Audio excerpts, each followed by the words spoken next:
Hello and welcome to Shenmue, a game that needs no introduction, but I'll give it one anyway. This is a game for the Sega Dreamcast, and it was released in the year 2000.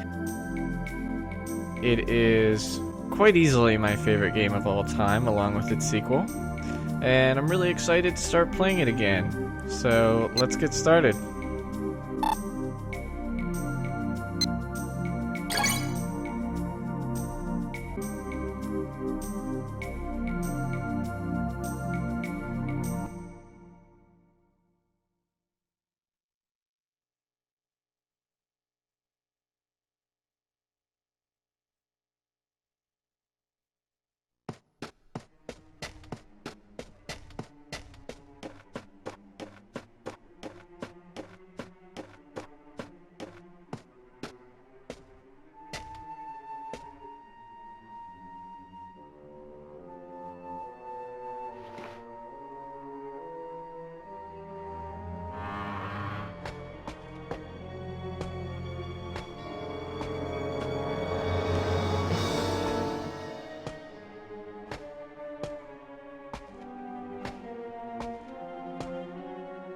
Ah, Ine-san.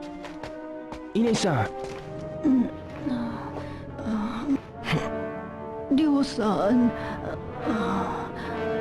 I'm all right, but Hazuki-sensei, My father?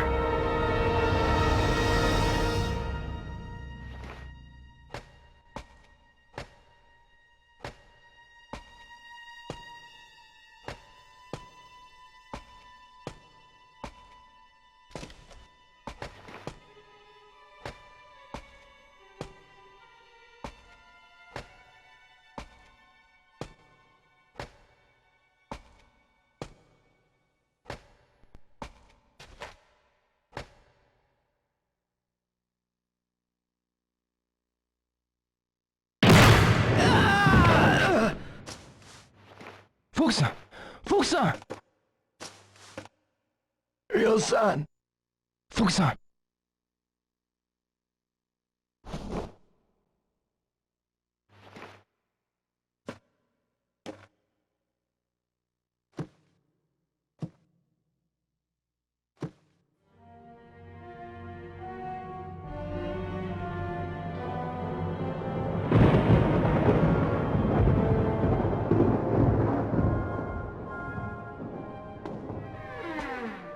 Father!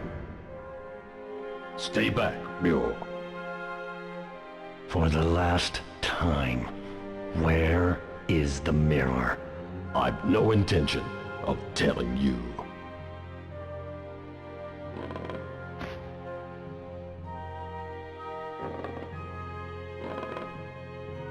Hmm?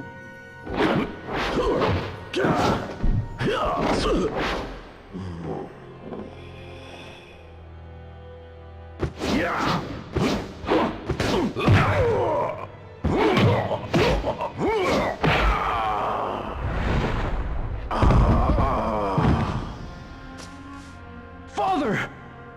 Why?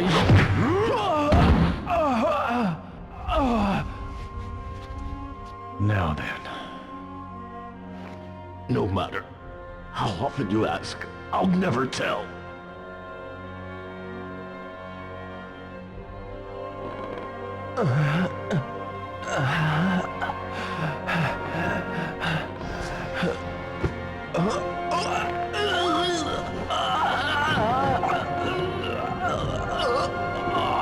No, don't! hand over the mirror.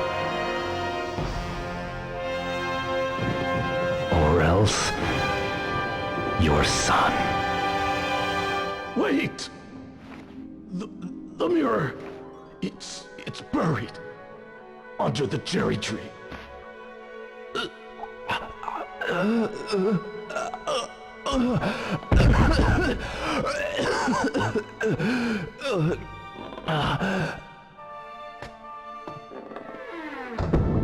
Do you remember Chao Sun-ming? Chao? That's the name of the man you killed in Moon Swan. It can't be. You! Get up. I'll allow you to die like a warrior.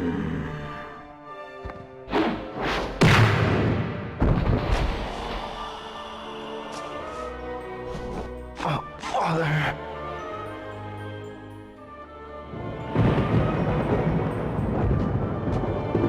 Bendy-sama, we have it.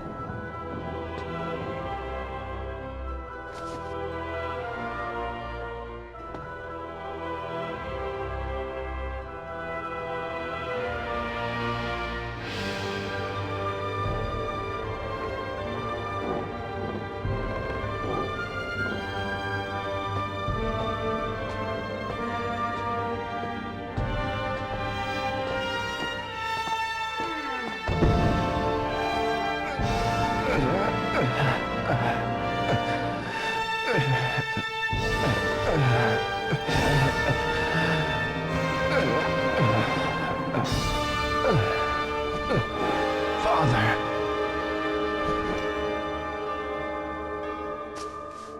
Forgive me for leaving you alone. What are you saying? Father! Your friends. Keep friends. Those you love close to you. No. Father! No!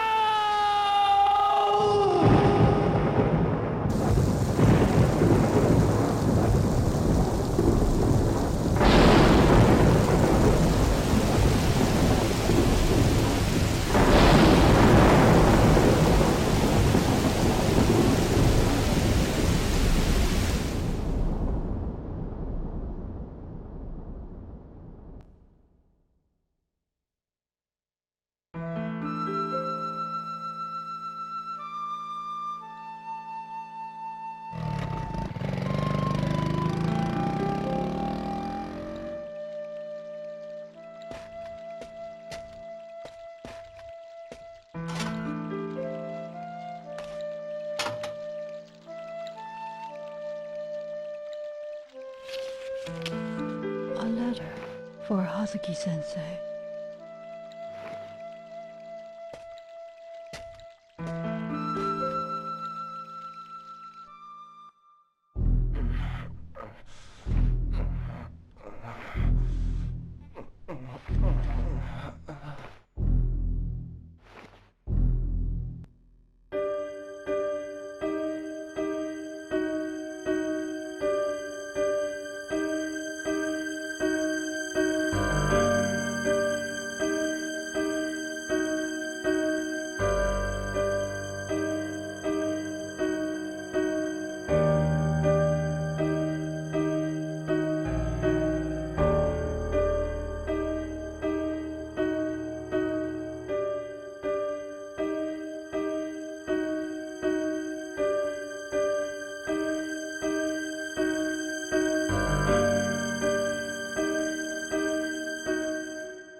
Alright, welcome to Video Gaming Perfection. This is Shenmue.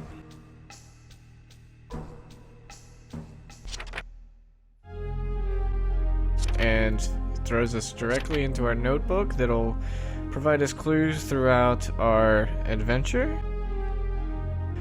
Just recapping what happened in that lengthy beginning cutscene. A man named Lan Di came and killed my father, claiming that my father killed a man named Zhao Zunming in China.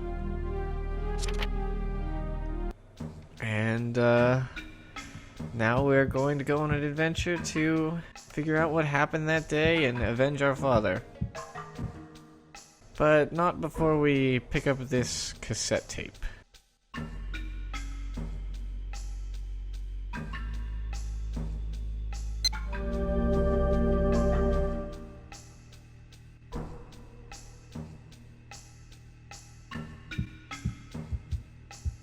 So, one of the main selling points for Shenmue back in the year 2000 was the fact that you could literally go anywhere and look at anything. And that's mostly true. This is not GTA. You can't go down every street. You actually can't open every door. You can't open most of the drawers. And mostly there's nothing in them. But in the year 2000, this was mind-blowing. And honestly, even today, not many games bother with this level of detail. I mean, it may be pointless detail, but it shows a level of caring that doesn't exist in hardly any game. And it's not necessary.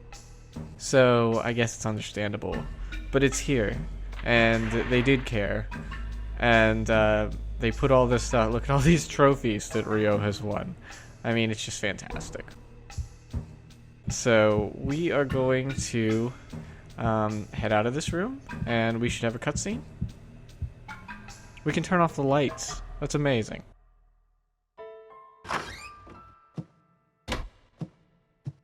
Ryo-san, you should still be resting. I'm fine, really. And you? Are you alright?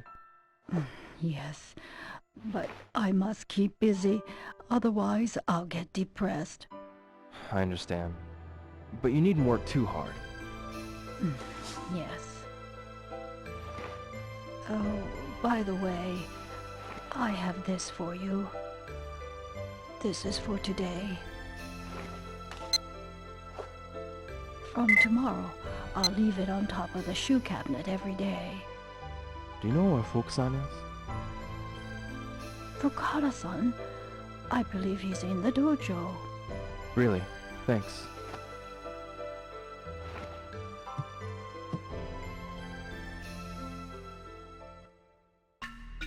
Okay. So, Shenmue is the brainchild of the legendary Yu Suzuki, who mostly worked on arcade games.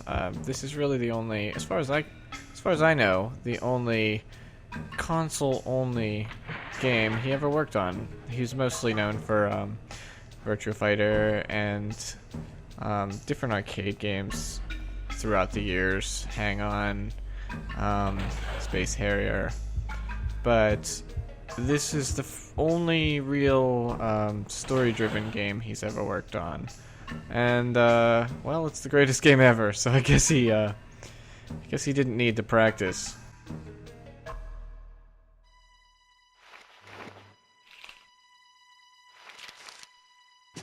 Dear Ryo, those who follow the path of a warrior must be ready to die. In order to stand by their convictions. Live for one's convictions. Die for one's convictions. That is how I lived my life. Ryo, it is up to you to discover your path and follow it through. My father must have known that Lan Di was coming.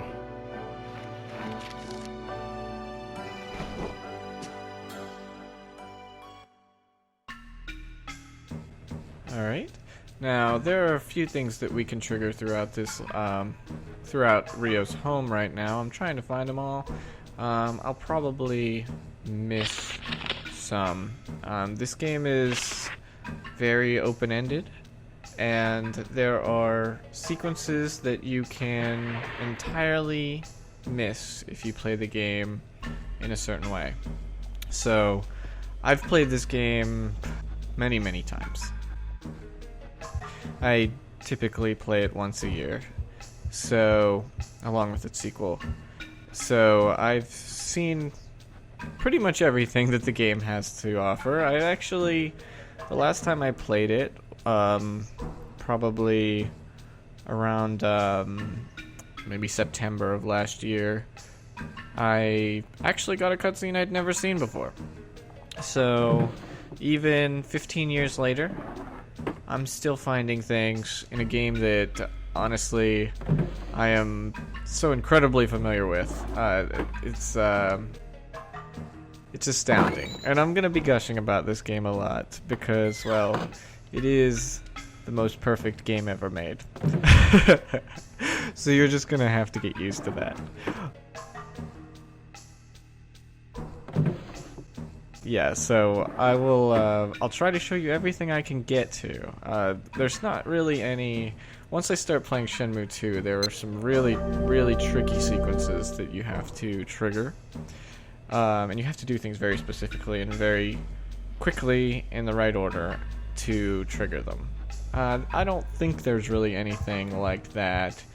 There are certainly time-specific events in Shenmue 1, but I don't think there's anything that's so mission critical that you have to do things exactly right to trigger. But there are things that you can certainly miss, so I'll try to show you everything I can.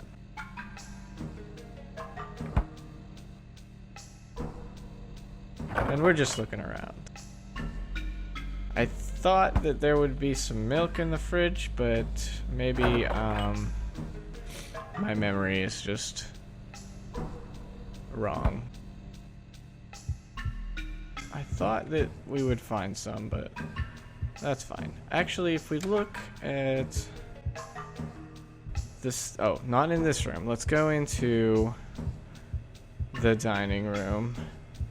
And just to show you... There you go. We turned off the lights. That is just remarkable. I mean, you've got to realize this game came out in the year 2000, and look at the games that we were playing in the year 2000. This game was a marvel. I can pick up this orange. I thought that there would be a cutscene that would trigger if I came in here, but maybe it's not yet.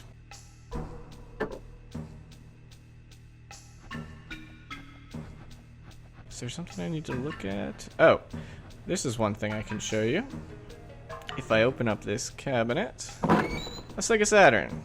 This game takes place in 1986, 89? It takes place in the 1980s. So this is from the future. This did not exist, but it's here. And you can get some games, you can win some games for it that are just the same as the games that you can play in the U Arcade, but you can play them for free if you win them in this raffle.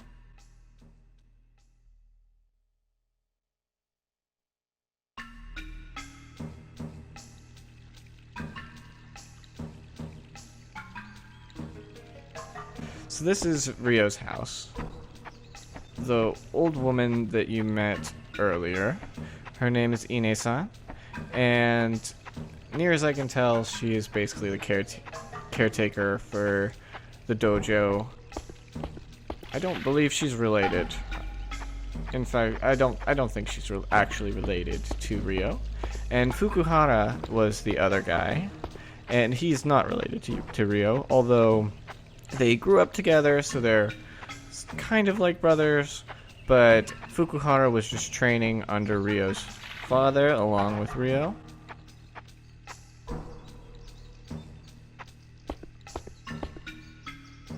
Now I think I just triggered a cutscene right here from Ryo's past.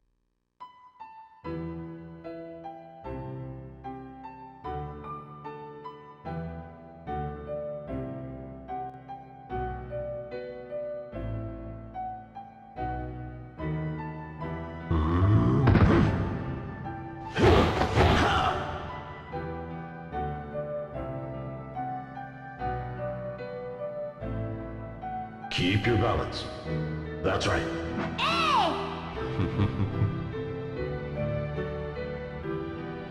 Now listen. Tighten up your abdomen. Straighten up. Find your center of balance. Yes, like that.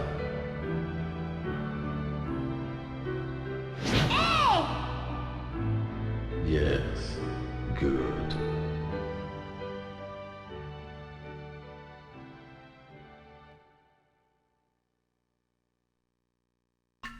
And one thing I have to point out, and I'm sure I'll point it out about 100 more times before the end of this playthrough, but the music in this game is really, really amazing. Fully orchestrated, which was very uncommon back then, and every track is inspired and fantastic. Rios-san, is everything okay? Don't worry, I'm fine. I want to ask you about that man. Oh, that man. The man called Landi. What did he talk with my father about? Landi demanded the mirror, and then they threw me out of the dojo. The black suits? Catch the names? I don't know. They came out of nowhere. I see. Thanks, Fuku-san. If you remember anything at all, be sure to tell me. Ryo-san, why? What you gonna do?